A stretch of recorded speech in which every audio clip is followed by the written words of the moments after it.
Okay, this is the Affordable and Fair Housing Partnership. It is Thursday, March 25th, and it is 6:12 p.m.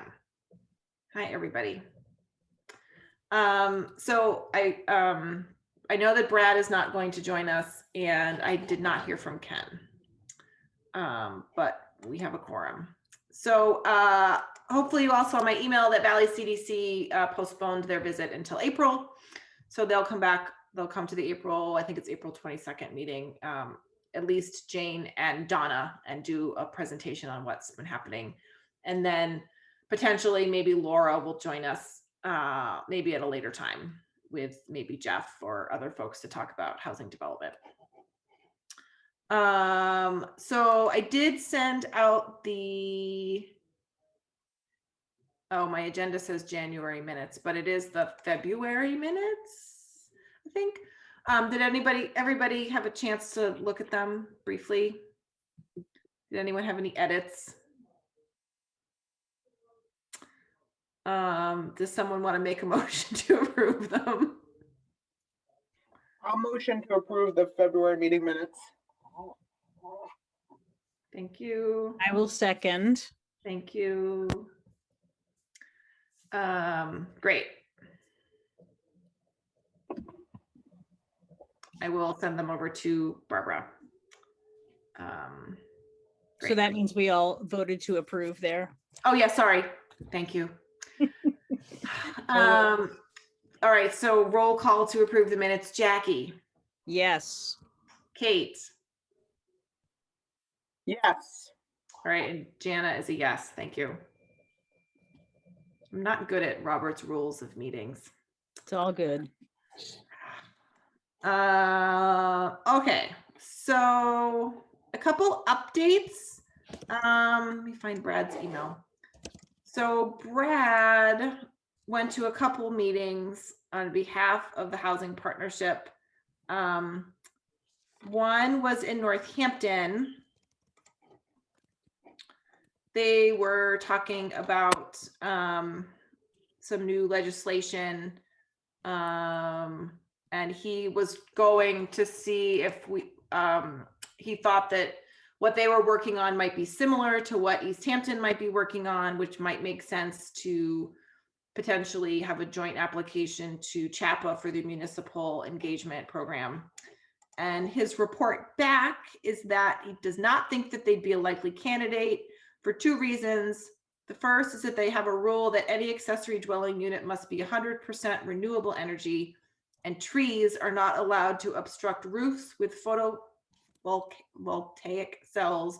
So all trees near the ADU must be cut down, and another tree must be planted somewhere else to make up the loss. To me, I don't see Easthampton having an appetite for that kind of policy. I could be wrong. The second is that they're essentially at the final adoption phase and we are just starting, so a partnership with CHAPA seems unlikely. So Partnership with CHAPA or with well, a partnership with us to maybe apply to CHAPA, I think is what he was. Sorry, I'm trying to type some minutes, so Oh, thanks, I Jay. just have to make sure that I understand what's happening. I'm going to forward you what he wrote. Great, thank you. May I ask, I mean, he's assuming that we'd have to partner with them on ADU versus what about exclusionary zoning or something like that? I think there was another email about that. Wait, let me go back. Because there was that article in the Gazette about. Here we Yep. go. Yeah. The changes to zoning that are happening in the Bay State neighborhood of Northampton. Yep. I think they have, well, Jana, will you just, because my brain's not quite there, that program with CHAPA that we might apply to, can you just do a little 2-second? Yeah. Yes, So please. well, let me pull up the website. It's really about building a base of support around affordable housing. So works with residents on the ground to change the conversation and support existing local efforts in favor of more affordable housing. So I think, and I think this stems from one of Judy's recommendations, that we could think about whether or not Easthampton wanted to apply to it as a regional application rather than just ourselves. If there was another city or town in our region that might benefit from the same type of initiative. So, I mean, just to piggyback on that, on the update on that is that I did email Dana LeWinter, who's the municipal engagement director at CHAPA, and they have open office hours every Wednesday, I think, a couple of times a week, where you can just sign up and ask them questions. And so I think that that would be a potentially good thing for us to do. It sounds like they would do that rather than, I mean, they could also come to the meeting, I think, but this is like basically an alternative to coming to the meeting. I'm trying to find the email from her. Oh, here it is.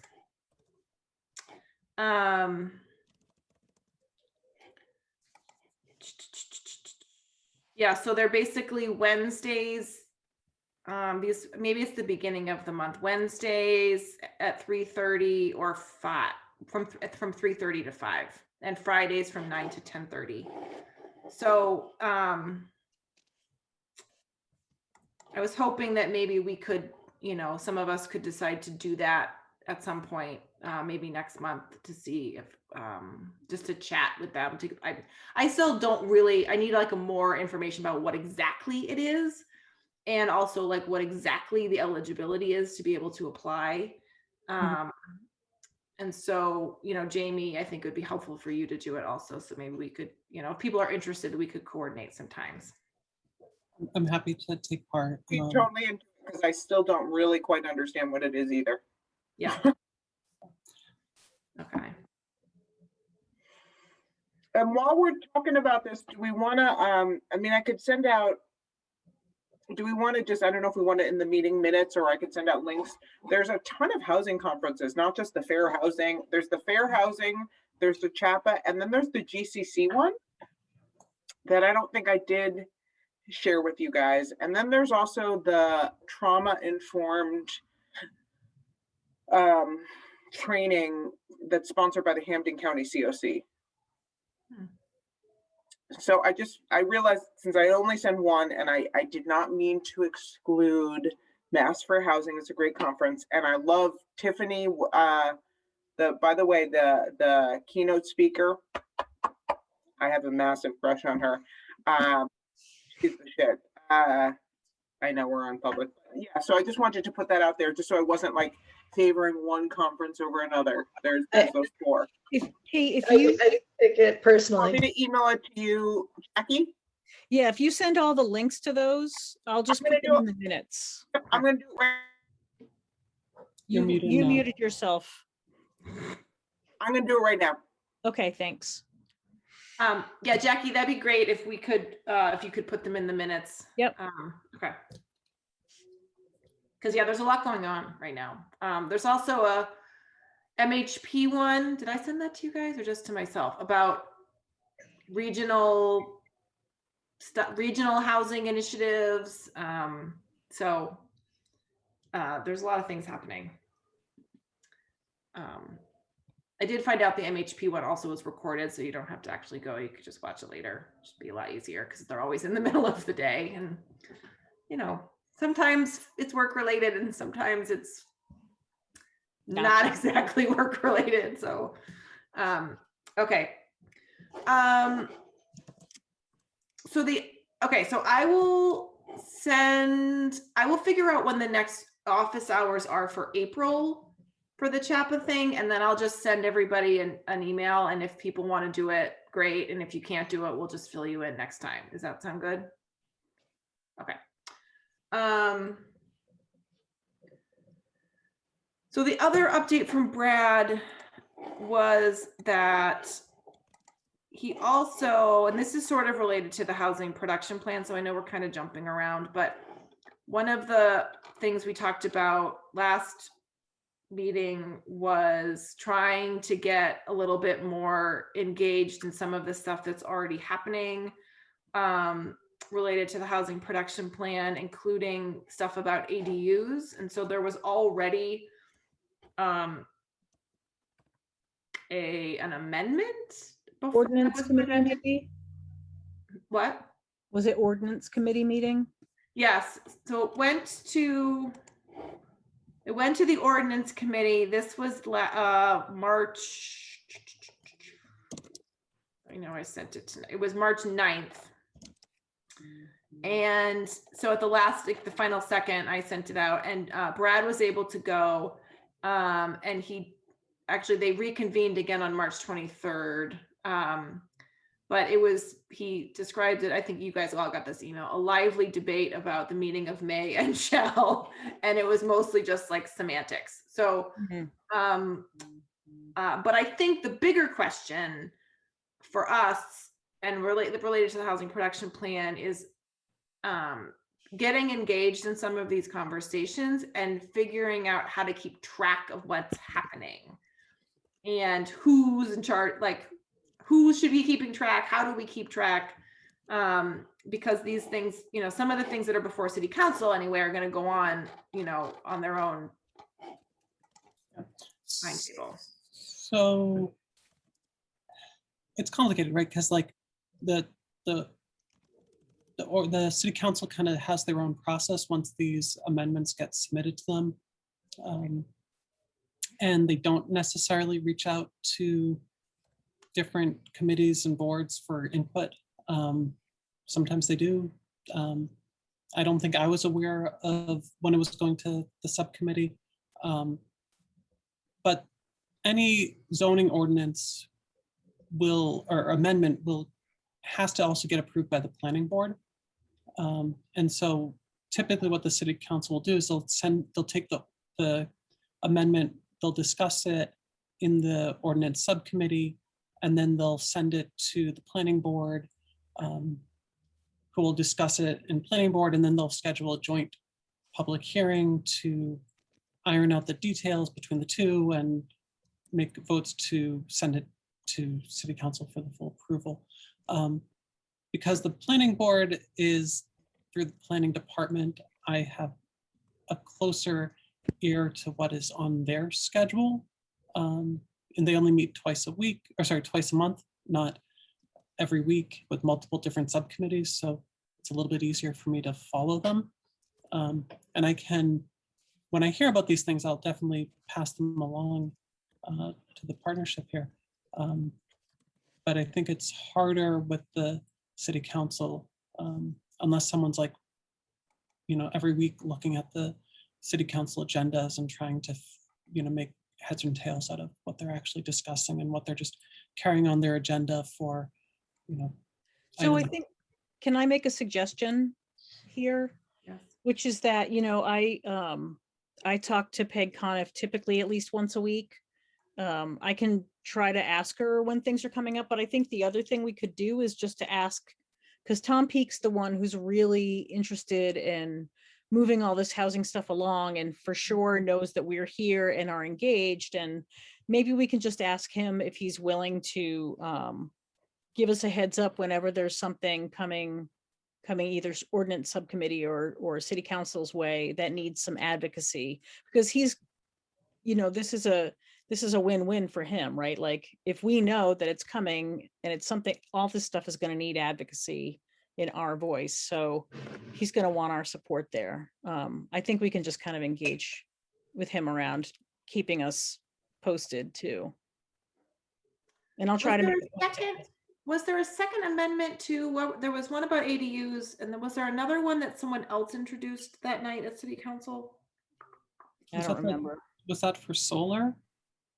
No, I thought it was about housing, but maybe I'm wrong. Maybe they just talked about it. Was it a zoning thing perhaps? I thought so. Yeah, there was another one.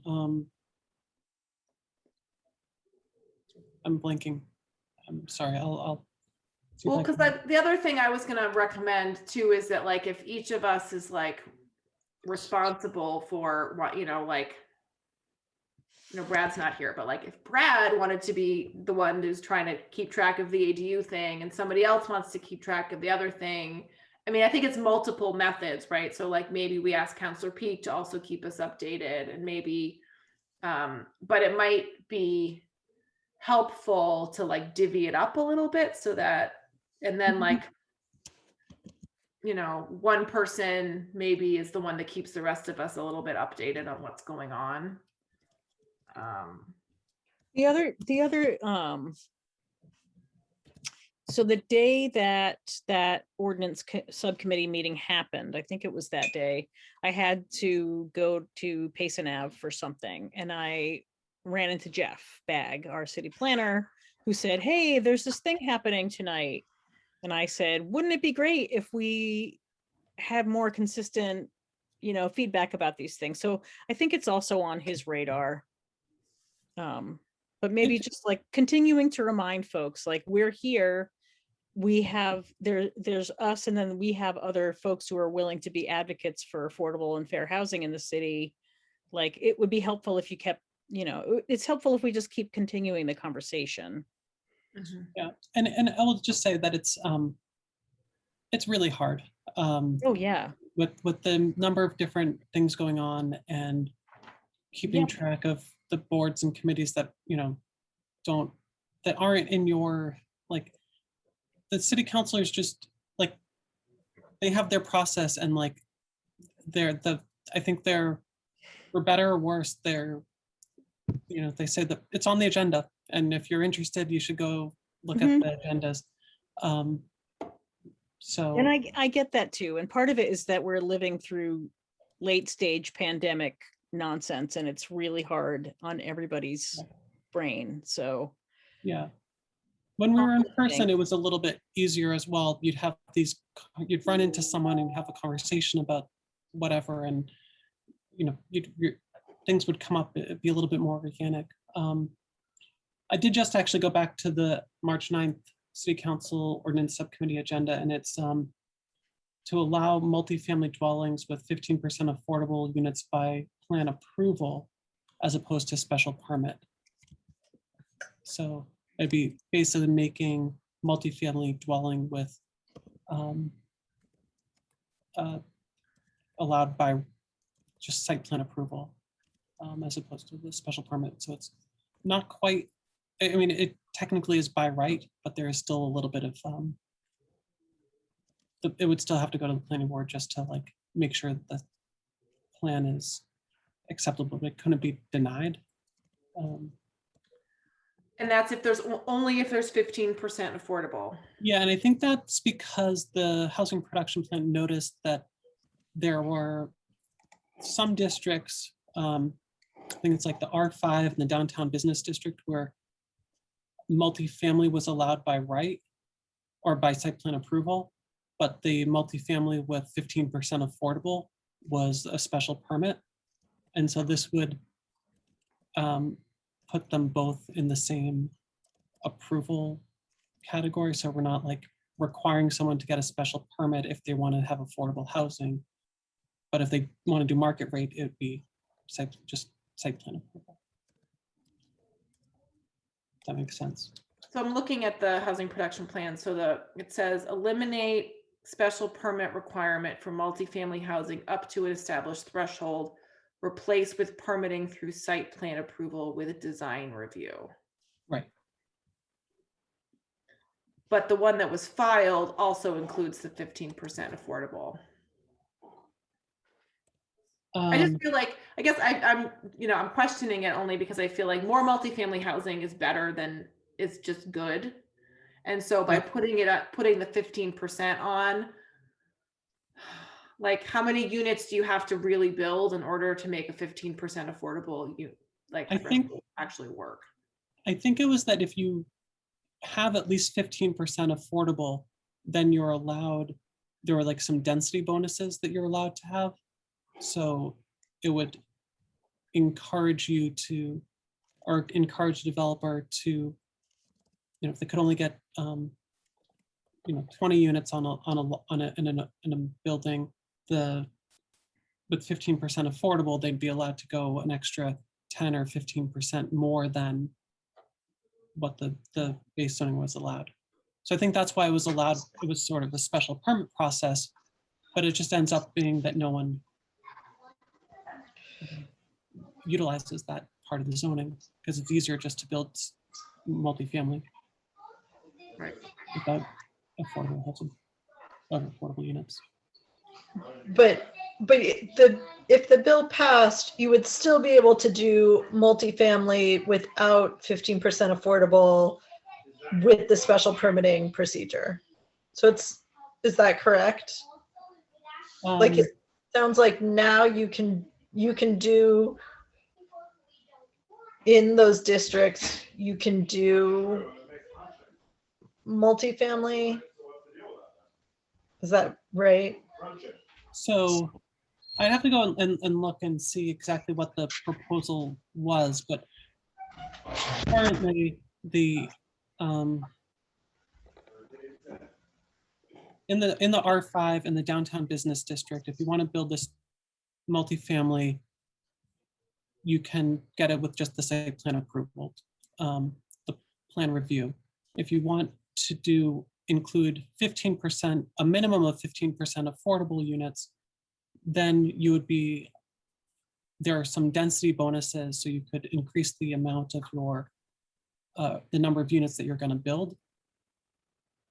But that was only allowed by special permit in the same district that where just multifamily without the affordable was allowed by right.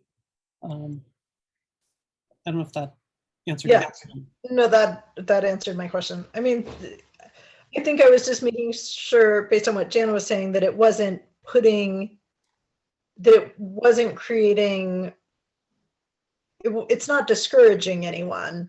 It's just increasing the number of people that can get multifamily housing essentially by right. You're using the special permitting procedure. Like it's making that a broader group of people. I think what it's doing is it's making it more palatable for a developer because a lot of developers don't want to engage in with the planning board. They don't want to go through a special permit process because it adds a lot of uncertainty and time to a project. You know, all the NIMBY folks who show up and can then force the board to vote against it, whereas this would like even the playing field. So a developer might say, well, actually, the process is going to be the same, but if I add some affordable units to it, I can have more units in total. So it sort of makes it more likely to be used. So that seems really positive. Yeah, and it's like it's a very simple change where you just go in the table of uses and it changes from, you know, SP to PA, and then that's essentially the difference. But then of course they have to discuss it and figure out what the implications are and how they would actually. You know. And that would go before planning board also. Correct. Okay. All right. Okay. But I don't know when that's going to happen. I've asked Curtis, who's our new assistant planner, to keep me apprised. He's going to be sending me all of the agendas for the planning board. So when I start to see these ordinance public hearings come up, I'll forward them along to the housing partnership so we can have a good turnout. So not to derail us, but wow, there's a new assistant planner named Curtis. How exciting. Yeah. So can I ask you when did that happen and what's that person's like, you know, what's their what am I trying to say, you guys? What are they doing? Yeah, what are they responsible for? Yeah. So Curtis started, I want to say in like September, October. You know, it was so it's almost, I guess, 6 months now.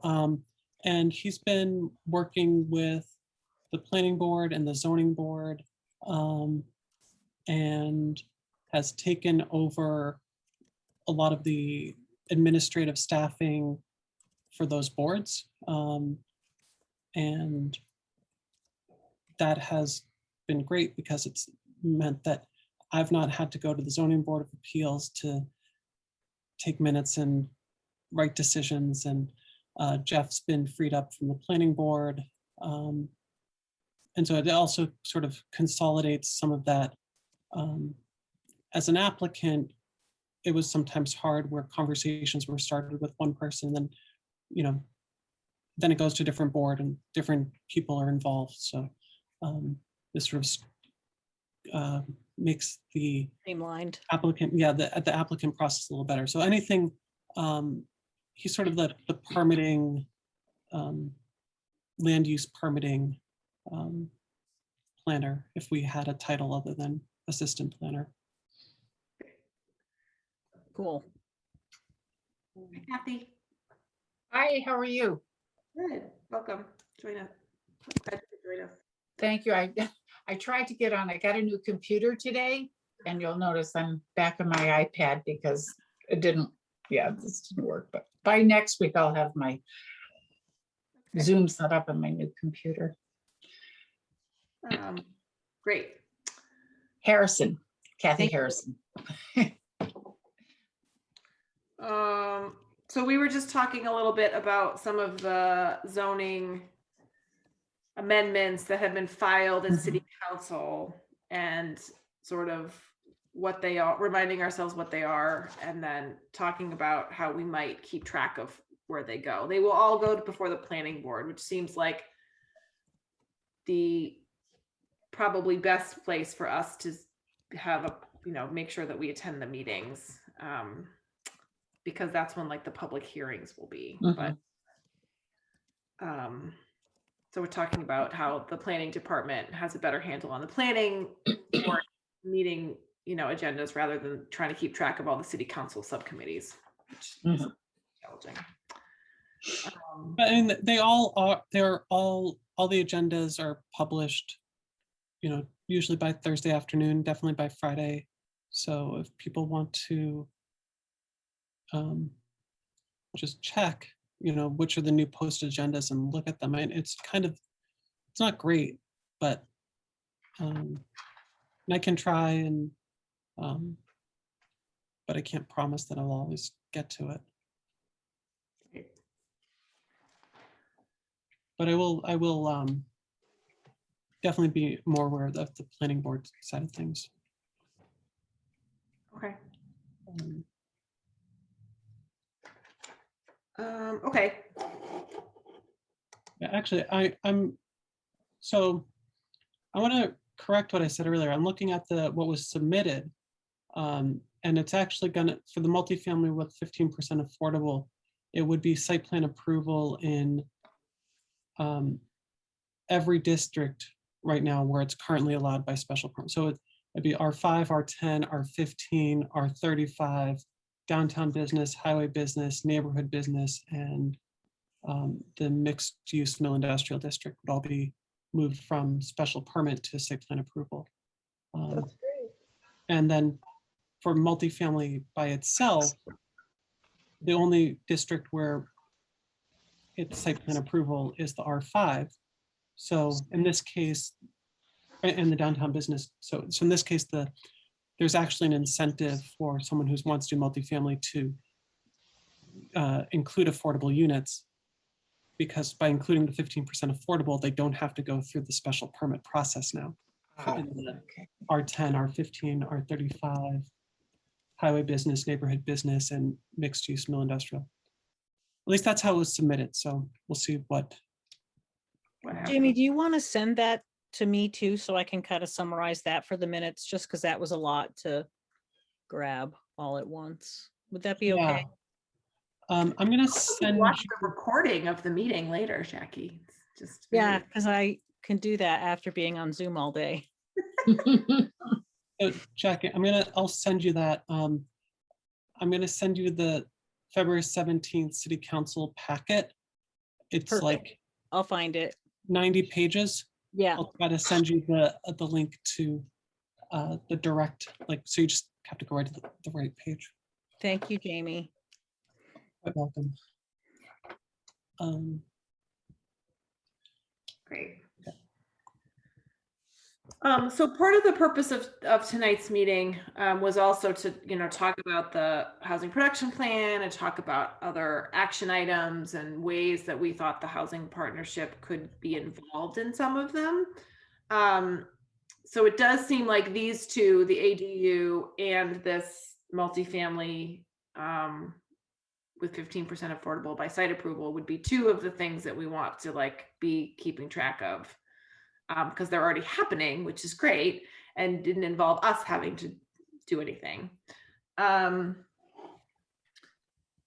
So we can also look at some of the other action items to see, we don't want to bite off more than we can chew, but what we had talked about last time was at least having a conversation about some of these other action items to think about in what ways could the housing partnership be a voice or do.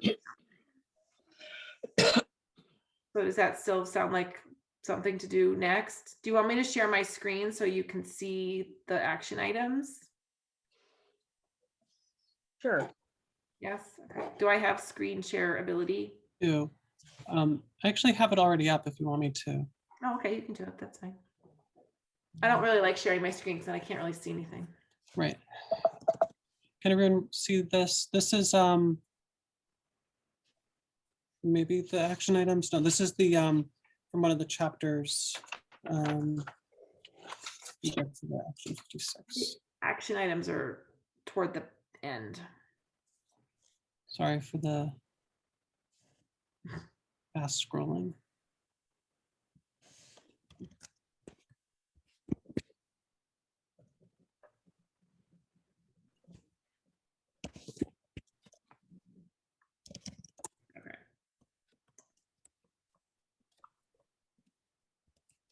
Okay.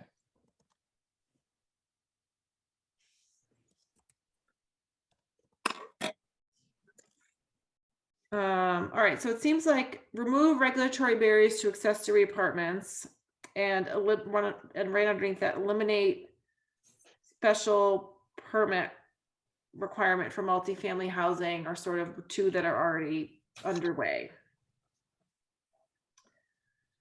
So how do you guys want to go about this? We could go down each one and talk about what we could do. We could pick out ones that we think have the biggest impact, which I think was Ashley's point last meeting, like things like eliminating single family only districts would be a big one. Is that one that's on? So Jamie, have you been in those conversations with the changes to the zoning ordinance? I've not been to the ordinance subcommittee, but I was involved a little bit with the helping to revise the accessory apartment ordinance that was submitted.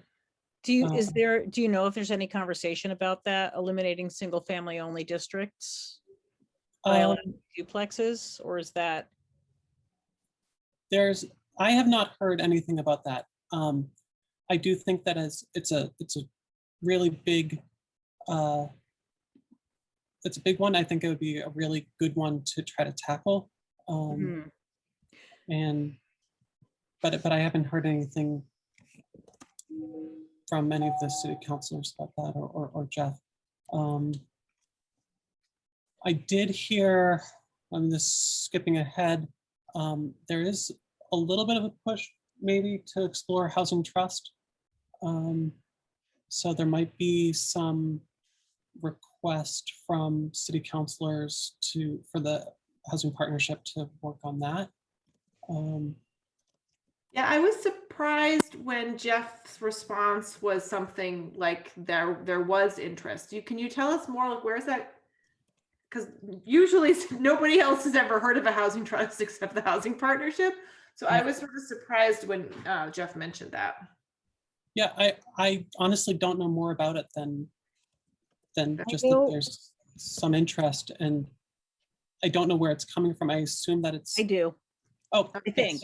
So I sent the documentation that most of us have reviewed on how to do a housing trust to Tom Peak a while back. So Okay. I'm pretty sure that's where it's coming from. Okay. Can I just for a second go back to the eliminating single family only districts and just make a suggestion for maybe some things we could do to start moving that conversation forward?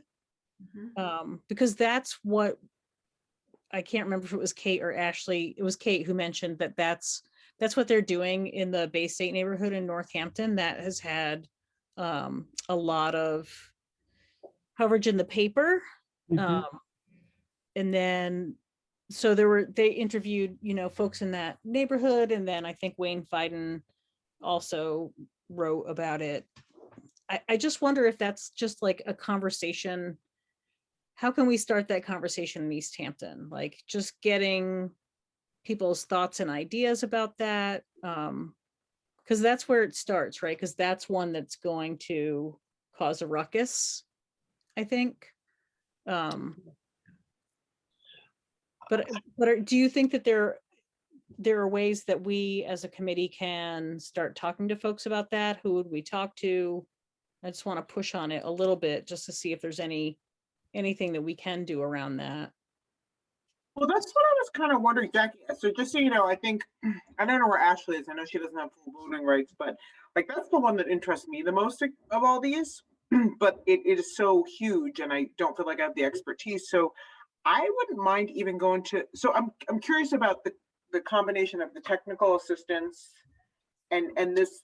So I wouldn't even mind like putting on the agenda, and I would go before the next meeting to find out a little bit more about this program, because this is a big one. And actually, when I read the coverage of the Bay State, not that it's negative coverage, but I'm actually, Bay State's I mean, Northampton is pretty, like they're NIMBY in general, all of the areas are NIMBY, but Bay State of all the areas, I don't know, in my mind, I thought that they were kind of like the most down to earth and liberal and would like dig this new zoning, and there's still pushback. So I would love if we could get technical assistance on it. It might not be possible, but so I don't mind, we can have this conversation now, but I don't mind putting on my task, and I don't know if Jana and Jamie would be able to do this too, to just go to one of those open sessions and see if the CHAPA program could help us. That I was going to suggest that, Kate. So I'm glad you did. And I think if Jenna, you said you were going to find out about those office hours, so Yeah. I think this would be good. I also think it'd be helpful to reach out to some of the city councilors, maybe after we've reached out to CHAPA, and trying just to see if if there's interest by city councilors to make this happen, because if we can have a couple city councilors pushing for it or mayoral pushing for it, then that would make things much easier, because that takes the political fight out of the planning board and brings it to the city council where the politics should actually be happening. Yeah, I actually think too that this is just my inclination, that this is like, in order to apply to the CHAPA, the municipal engagement program, we would want something like this. We would want to be like, we want to do this thing, and we need to figure out how to do it. I think that they would be looking for us to have like a project. And so this could be a really, exciting one, because it's complicated and it's daunting, but it would have a big impact. Well, I'll also say that my love, Dr. Tiffany Manuel, when she spoke last time, she was talking about, she used an example of this as like a really big fight. I mean, they had one of the cities that she was a consultant for had like a whole campaign that seemed brilliant. And so I feel like, I think it will change our conversation if we can get some support and technical expertise versus not.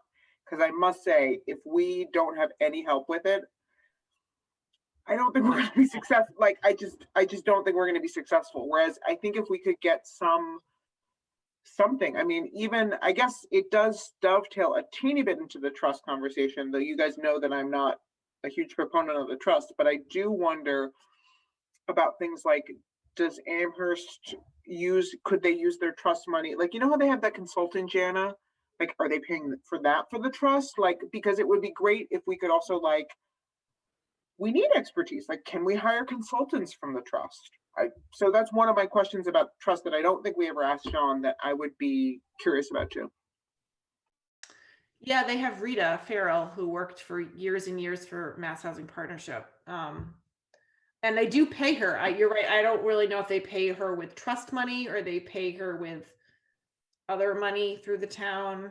But yeah, she's like their technical, consultant on stuff. And, the Amherst Trust, I mean, they do like all kinds of, stuff, but yeah, I think that's a good Sean should basically get paid. I mean, he's doing like a full-time job when he so it's a crazy world. But I'm just saying, technical expertise is helpful. Yeah. We can also use CPA money for consultants too, right? Yep. If it's approved. Yeah, and to hire a consultant that would work to support affordable housing, definitely we can use CPA funds for. Let me actually walk that back a little bit. I think we can use CPA funds for, it might be harder where it's just to change zoning to go to eliminate single family. We know that like helps to, make housing more equitable. But unless we can say that like it's going to like be explicitly about affordable housing for people making up to 100% AMI, like I think that we may not be able to use the. That's a good point.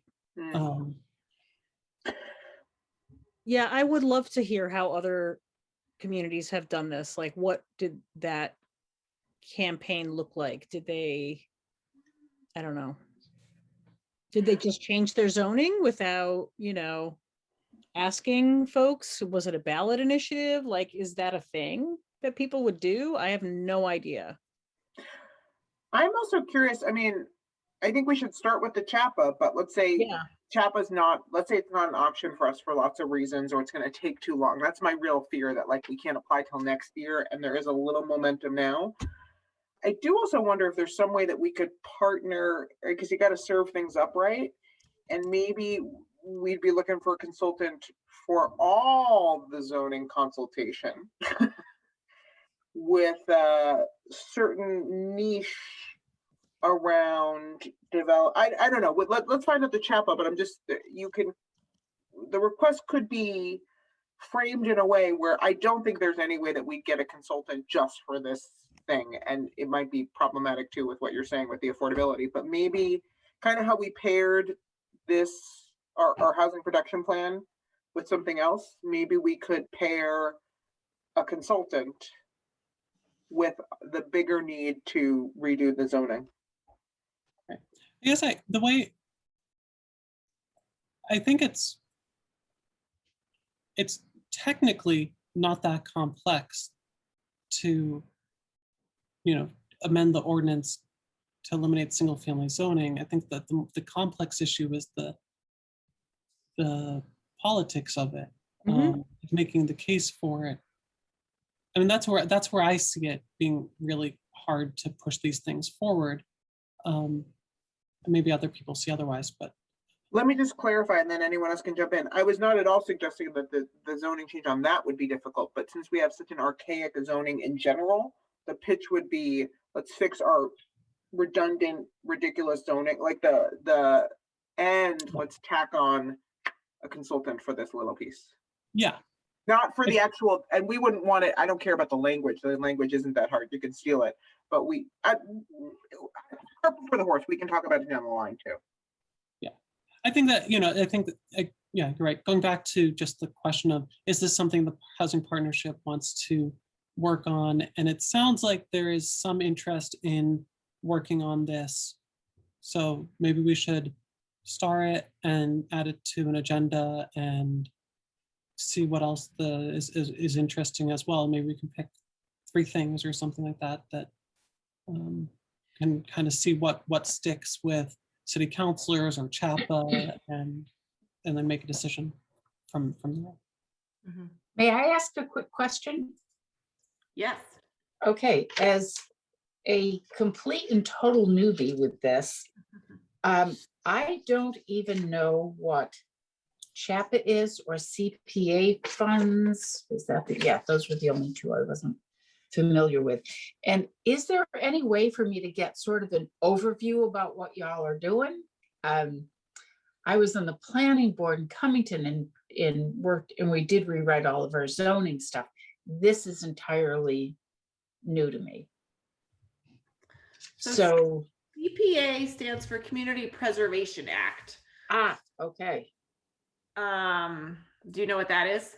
I could make a guess on that one, but I haven't heard it.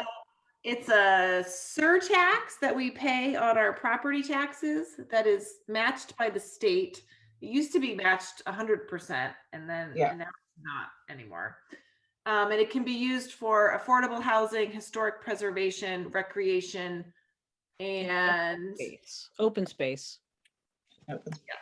so Good. That answers a lot of questions, and I would have been completely wrong. So thank you. And So they- Kathy, you should always ask, it's terrible when people start getting into alphabet soup, so I hate it. So like, these are great questions. yeah, always Well, stop. I worked for DCF for, I still do. And oh my goodness, yeah, the story of my life, we have, alphabet soup, pages and pages. So what is CHAPA? The CHAPA stands for Citizens Housing and Planning Association.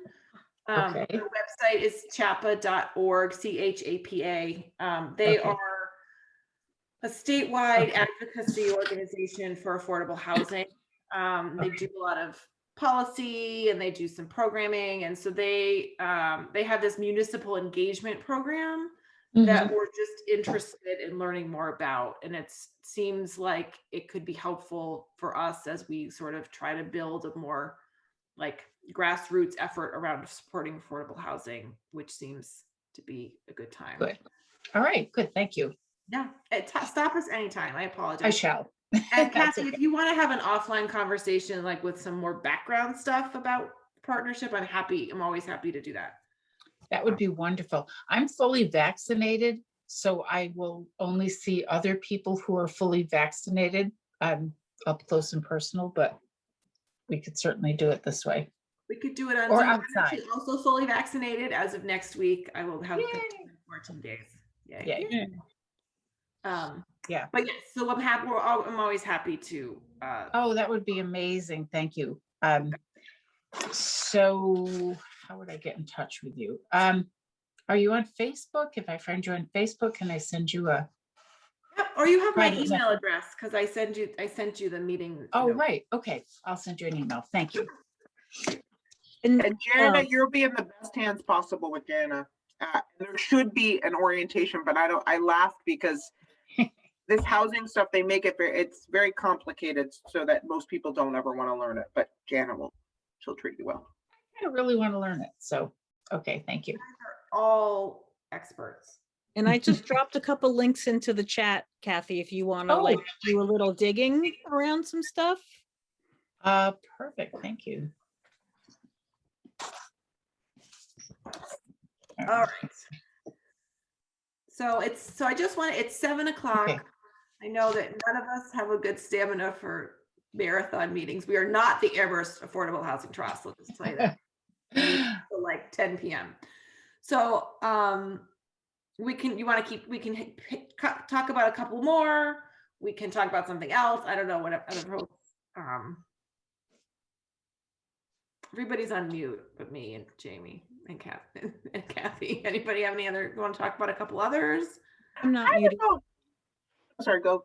I was just gonna say I'm ready to scroll to the next page because I think, yeah. Once you started, I feel like you just kind of. It's only 3 pages, so we Yeah. can. Yep. Okay, so one that jumps out to me is the school So the developer proposals for the Center Pepin and Maple school sites when they're ready.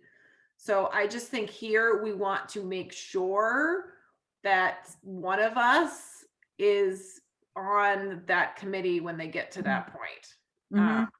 I have applied for that committee, Oh, good. Okay. but they said it was too soon. They're not creating it yet, so. Yeah, so we want to make sure, we want to, yes, keep an eye on what's going on with that to make sure that one of us is on that, at the table when we get to that point.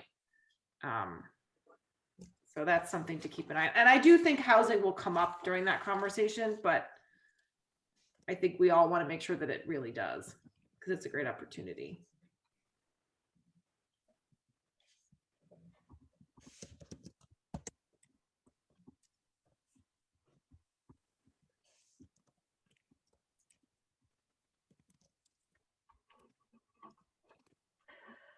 We'll say that I do actually like evaluate options to allow affordable or modestly priced units on non-conforming lots. The problem is that actually is a really big task and vague and might require some experts. I just wanted to highlight it. I do think that's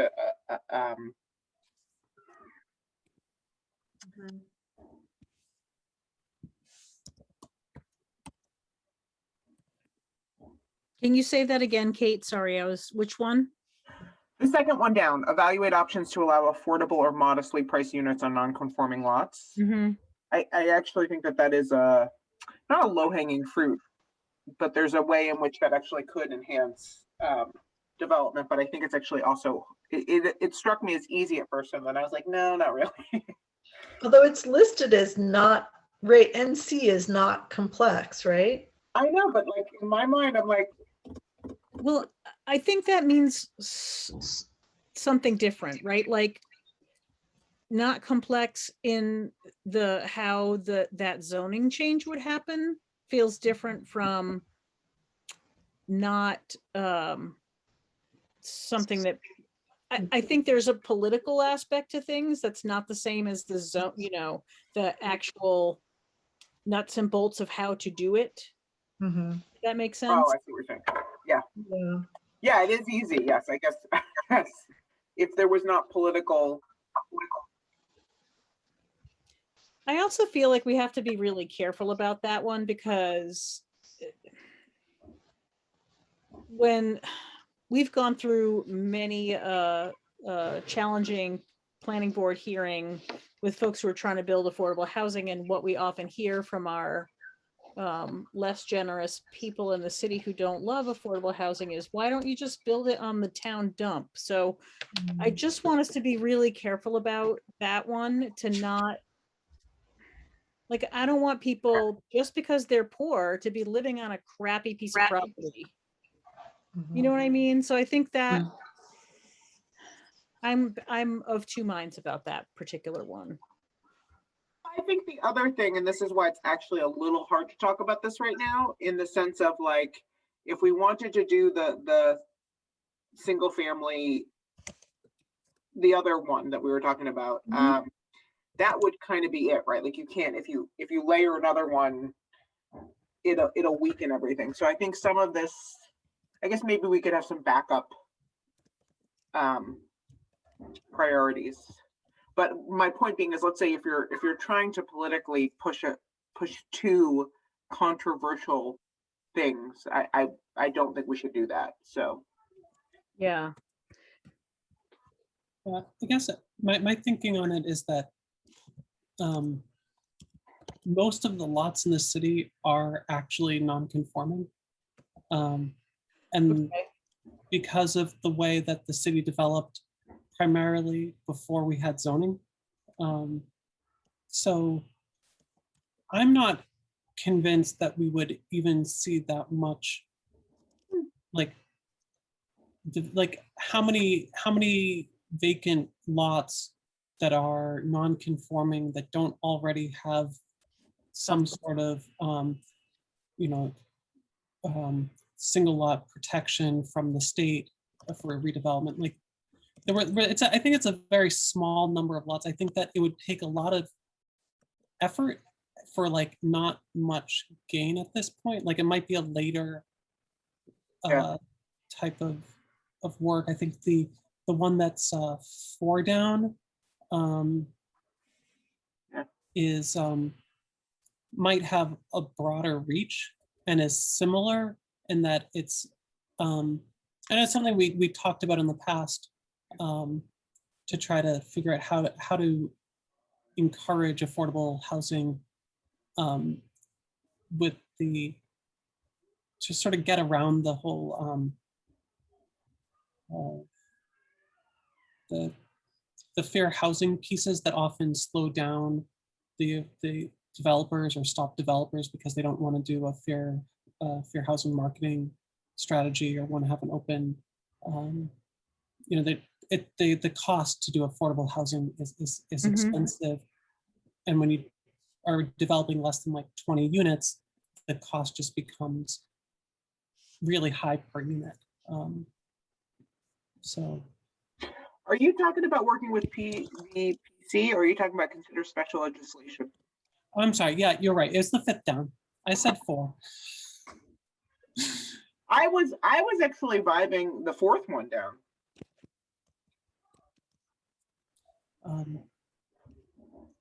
Yeah, and that I don't actually know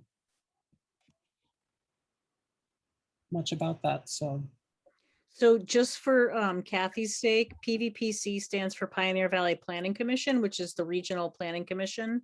And I knew, okay. DHCD is the Department of Housing and Community Development, and that's Yes. where housing money usually comes from. Mhm. And if you already knew that, sorry. Well, Thank you, Jackie. I only know that because when I was on the planning board, we worked with PVPC. Great. I think it's hard to model things after Amherst.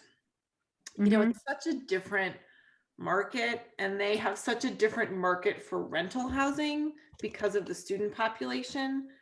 And I don't know, like, I don't know that tax incentive, I don't know, it would just be interesting to see like if it would really be worth our while, because there's not a lot of land left in Easthampton to develop, which is why I do think like infill projects or like something happening in the mill buildings, it would probably be more, and the schools would be more to our benefit than like hoping that, I mean, look at what happened at One Ferry Street, right? Like that's not going to be mixed income, or likely will not be mixed income. Mhm. I mean, maybe if we had a tax incentive, but I don't, that. So maybe I was- it's maybe to change it up a little bit. Maybe I think you're probably right. What if we could focus on some kind of tax incentive? Again, this is a pretty lofty thing, right? Because it has to go through city council. So maybe this is crazy, but I'm just saying for those developments that we know are going to occur, right? So like it is going to be a problem with the school when the RFP goes out, right? Like who says that it's going to be affordable? I don't know. I'm just throwing it out there. Mhm. Well, they can work it out so that projects with affordability get rated higher, and we can that's where we can push, is that that works with that rating system, if that makes sense. Yeah, so that should be, maybe that is the was that on the other page? yeah. Yeah. Oh no, it's right there. What about the schools? Mm-hmm. On this, it's number 3. 3. Mm-hmm. I see what you're saying there. That actually how that it had the scoring for it. That's an important one. Mhm. One that's not on this list that I know that with Judy we talked about multiple times has to do with the parking for multifamily housing, Yeah. which Mhm. just makes me crazy. And I don't think it's in here. also this is why I started with the pages like a page 46. I'm going to scroll back up to it. Yeah, I thought I saw it. And it's sort of like didn't make it into the strategies here, but it did make it on what page was it? Sorry. I saw it somewhere tonight when you were scrolling. It's somewhere Yeah. in there. Is that a city thing or is it a state thing? It's a city thing. So I Okay, think it's this one, off-street parking for multifamily dwelling. oh yeah, And so these were sort of like the noteworthy regulatory constraints that didn't all make it into like a specific strategy. But I think that looking at these would also be beneficial to kind of consider for the partnership to consider looking. Is this is the parking thing also related? Because there is something about in the actual strategies, there's something about parking. I guess maybe it's just for the mill buildings. Is that what it is? Because there is one of the strategies that talks about parking capacity, right? Mhm. Yeah, I think it's just for But the. that's just the mill buildings, all right. And that was just to make it possible to build them out farther by reducing the amount of parking. I don't remember what it was. Yeah, so I mean, that what's the was problem with it? that's so like some of the mill buildings don't have enough parking to support redevelopment of them. So, but unless, Probably Keystone. yeah, that's also I think the one Ferry Street. Mhm. You know, they want way more parking than what they have. So I think that's, but that was sort of like, I think it was tasked to the EDIC and the planning board to look into that. And that's not something where like the zoning requires more parking than they can provide and they can't develop it. It's just because there's actually no parking requirements in that zone. It's really just what the developers, you know, you can't have high-end condos if you can't provide parking for, you know, the people who are going to live there. But because there's no, so like during that process, like for those of, like, I remember Jackie remembers this, like during Parsons Village, Yeah, we talked about parking for months and like, you Yep. know, and how many parking spaces there were going to be and how many cars there were going to be and how was the fire truck going to turn around? Where was the fire truck going to turn around? It was why would months, you want permeable pavement anyway? right? Permeable pavement. We talked about it for months. The And then fire truck turning around is like everyone's favorite thing to bring up in a. yeah. An excellent red herring. But what was so frustrating during the One Ferry Street hearing, which took like one night, was that they were basically like, "Oh, you're only going to have one parking spot per condo? Great, that sounds fantastic. Oh, the fire truck is going to have to drive down this like really narrow driveway underneath the building, and oh, that sounds fantastic. And it was so frustrating because they tortured Valley CDC over the parking because of it was multifamily and you had to have like one parking space per bedroom plus a visit. I mean, it was just, and then One Ferry Street, which was like a lot bigger, it had commercial and retail, and you know, it was like, sure, 80 spaces seems like enough. I was like, Parsons Village has 80 spaces. So it just drives me nuts. And so I just think it's really unfair, and it you know, discourages multifamily because you have to have too many parking spaces. That's my soapbox about. So would it be fair to say that the partnership wants to work on parking requirements for Well, multifamily? Gianna does, but that doesn't mean that all of you do. It just drives me crazy. I agree with you, and I would encourage that to happen because it's, you know, from an environmental standpoint, it makes a lot of sense. From a housing perspective, it makes a lot of sense. From a land use perspective, it makes a lot of sense. Right. Um, And if it's a barrier that's keeping multifamily developers from Yes. being able to do projects, then it makes a lot of sense. So I feel like that seems like a good one. I think that's a great one. All right, thank you. So is the current, I'm sorry, what is the current regulation for that in Easthampton? Because I'm seeing what the suggestion is, but it doesn't say what So the requirement is. currently, a single family house requires 2 parking spaces per unit. A duplex requires 2 parking spaces per unit, so for 4 spaces per duplex. But affordable housing requires 1 parking space per bedroom Per bedroom. and a guest parking spot for every 10 parking spots. So if you have a 3-bedroom, you have to provide 3 parking spaces. So basically it encourages, you know, one and 2 bedroom apartment, 1 and 2 bedroom apartment buildings. So where we do get affordable housing, we're not building affordable housing for families, we're building affordable housing for single folks and people Right. without children. Got it.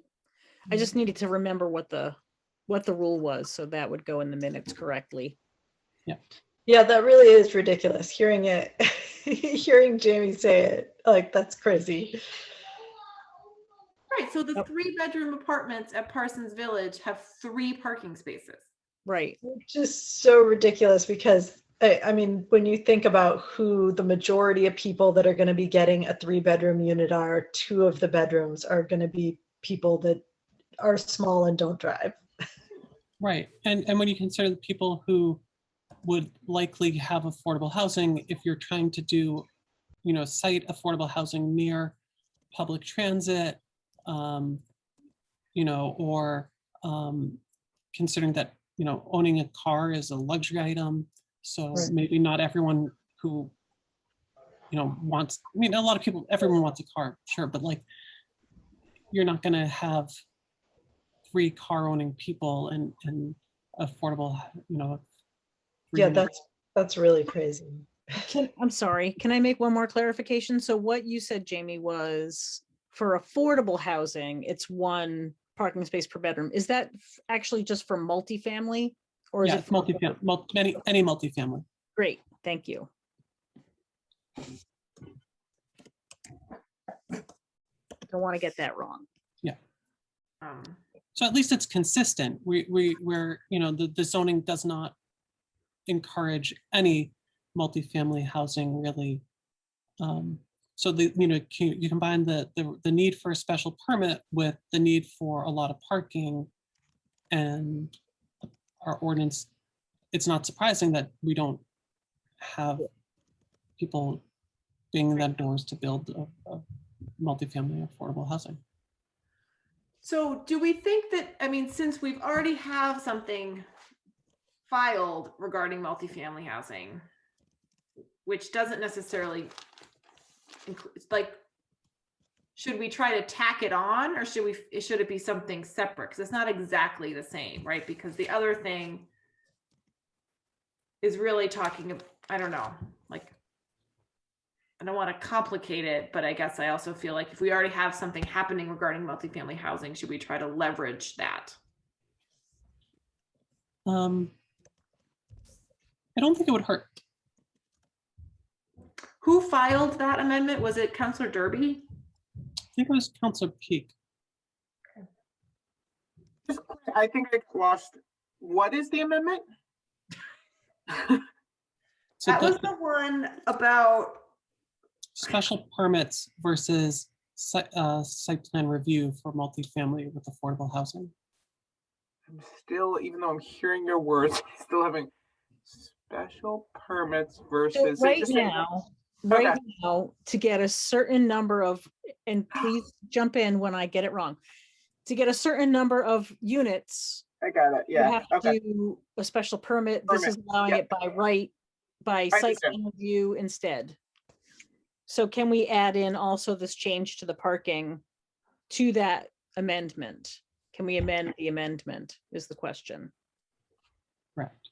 And the accessory dwelling unit amendment came through, and the accessory dwelling units also require 2 parking spaces per unit, or 1 parking space per bedroom. But that amendment that got submitted was just like one parking space. We would change it to just one parking space per accessory dwelling unit. Okay. So it makes that requirement for accessory dwelling units a little bit less. So I think it is reasonable to see if during the planning board process or the public hearings that the parking requirements get amended. So would we bring it up then, or would we bring it up now? Like, would we wait for it to go to planning board for public hearing to like then be like, and here's this other thing we really want you to do that's related to this? Or would we, talk to Councilor Peak now and say, hey, we also really think this is a really important thing. I just don't know the process. Right. Yeah, is it too late? Because that would kick it back to ordinance, wouldn't it? Maybe. I mean, I don't know, like, they do have to go through the public hearing, and there are always amendments that are made as part of the process from what was actually filed. So I don't know if it would be considered substantially different enough to be its own separate process or not. I think it's one of those things, if the partnership wants to try it, maybe reaching out to Tom Peak, maybe going to the next, I don't know if it's still in front of the ordinance subcommittee.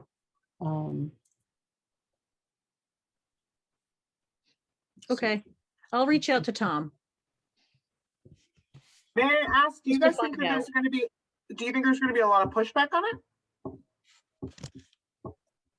Okay, then that's even easier. I think piggybacking, as everyone knows, through the federal government, piggybacking can be really effective. Like, you have a primary one and then you just slide the other one through. I mean, I think builders would like it, right?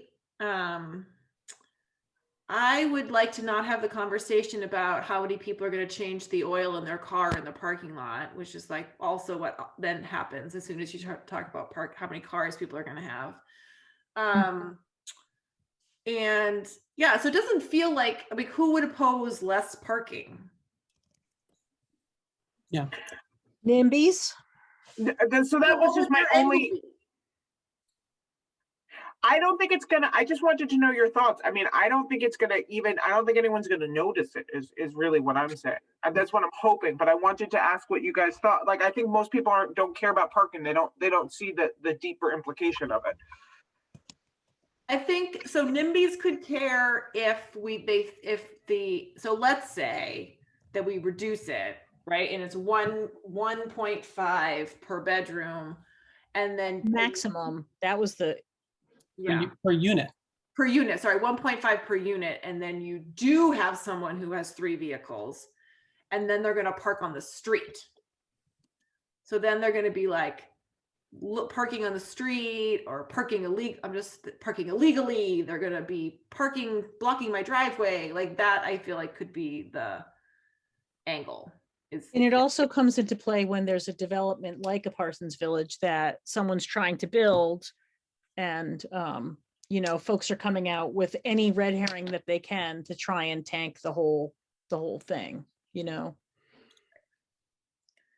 So I could see there being some concern about, and this came up when Valley CDC built the lumberyard, because they have very few parking spaces at that project.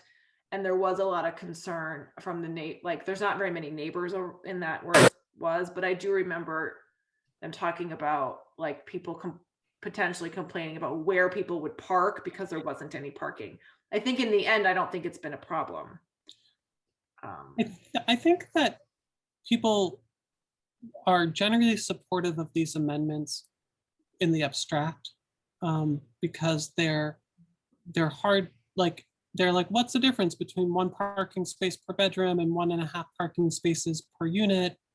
And I support affordable housing, and this seems like a good thing for sustainability, and and there's lots of reasons why people would agree with it in the abstract, but then when the developer comes in with the affordable housing, with the multifamily housing in someone's neighborhood, then they try to find whatever reason they can to get it to stick. And so they're not actually concerned with the parking. They're just trying to find a way to scuttle it. And the zoning says, 2 spaces per unit, and they're asking for a reduction or whatever. So, and also we have in Easthampton, it's not like it's reducing parking is so novel an idea. There's been no parking requirements for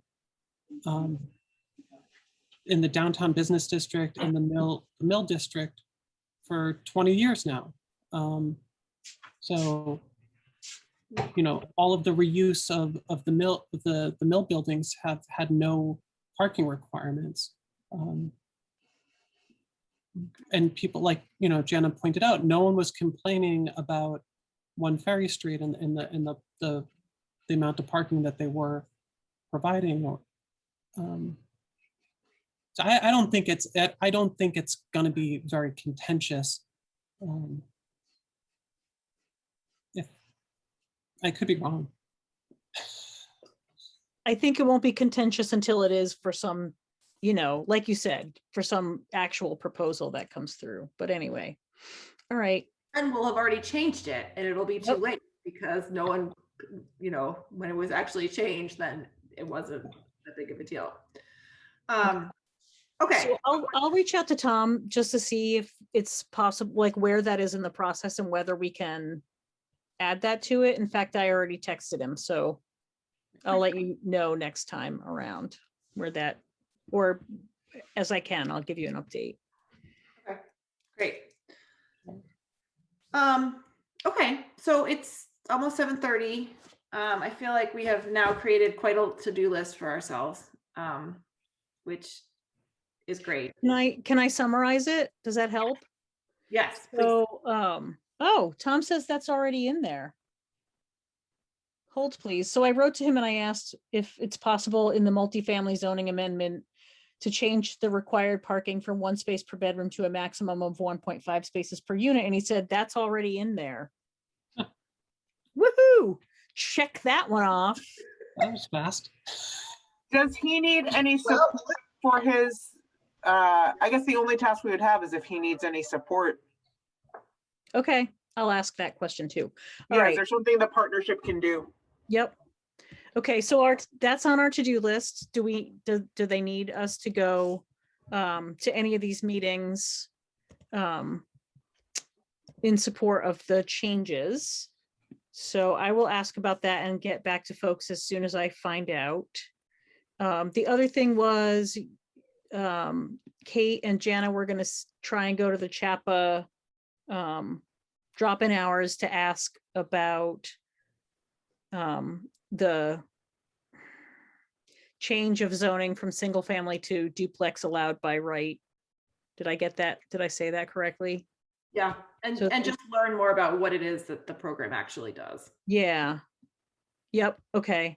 And then also just making sure that we're staying on top of where things are at with the committee that's going to be put together for the reuse of the schools, to make sure we have representation on there. So that was something I think Kathy said she's already interested in. Yeah. And, I sent a letter of intent and was told that they'd let me know when they were forming an actual committee. please wait. I think Kathy, are you going to submit your application to be on this committee too? Or did you? I did that. All Yes. right, that's And awesome. Kathy, would you mind updating us whenever they're accepting applications? Because the reality is, one person, it's better to have 2 or 3 or 4 on that committee. Yeah. And now that I understand the power of it, I would totally be on it. Okay. All right, I will do that. Actually, it might not be a bad idea to send yet another email and just remind them. Doing that once every 8 weeks or so is probably not a bad idea. We talked about the evaluating options to allow affordable or modestly priced housing on non-conforming lots. And I feel like we sort of decided to table that one for now. Mhm. Does that Yep. sound right? Okay. So we talked about prioritizing what we want to pursue, so we're not choosing too many things that are difficult or conflicting. So the zoning change that you all are talking to Chapa about feels like number one. Making sure that we're going to things about the ADUs and the multifamily is kind of number two, as they need us. And then the reuse of the schools feels like a big one that we need to think about too. I would also add the housing trust idea on there as well. Maybe if, Make sure we're involved in those conversations. well, I think that the housing partnership is going to be asked to work on that by Mhm. one or more city councilors. So, you know, I don't know when that's going to happen or if that's going to happen, and if the partnership wants to take that on. But we should. It seems like to me that between the housing trust and the eliminate single family zoning, and the That's school huge. and the school reuse. The school reuse committee is kind of its own separate thing. Mhm. But just those two, the housing trust and eliminate single family zoning, would be two very large projects for the partnership. Okay, I think I have it all for the minutes, and folks feel like they have their to-do lists. Jackie, I emailed you that stuff while Yep. we were talking. Okay. Yeah, I saw those. Thank you. And you got the city council packet from me? Yep. Great. Okay, well, now I get to go help with history homework, so Woohoo! yay, because life is always full and rich and fun. Absolutely. Okay, thank you all. Thanks, everybody. All Yeah. right. Do we need a motion to adjourn? Because I'll make it. Yes, please. Motion to adjourn. I second it. Okay. It is 7:31 PM. All right, good night. Bye, everyone. Guys, thanks. Ashley, your job.